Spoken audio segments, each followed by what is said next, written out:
Et si une partie de la prochaine élection municipale à Pau se jouait sur deux roues? Jérôme Marbeau, le candidat de la liste d'Union à gauche, en est convaincu.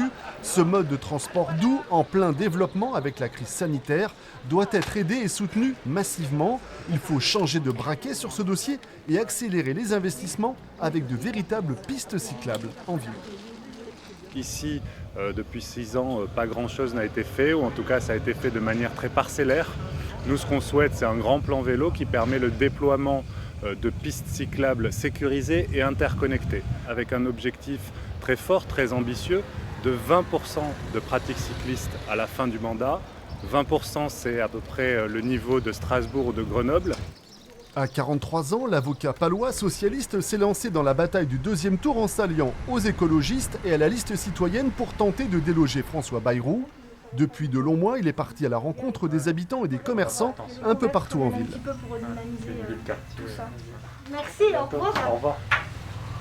Ici, dans le quartier du 14 juillet, comme dans beaucoup de quartiers périphériques, Jérôme Marbeau dit constater un manque de dynamisme, de lien social.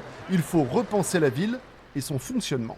28 juin, Oui, il faut motiver autour de vous. L'aménagement urbain doit s'adapter au mode de vie.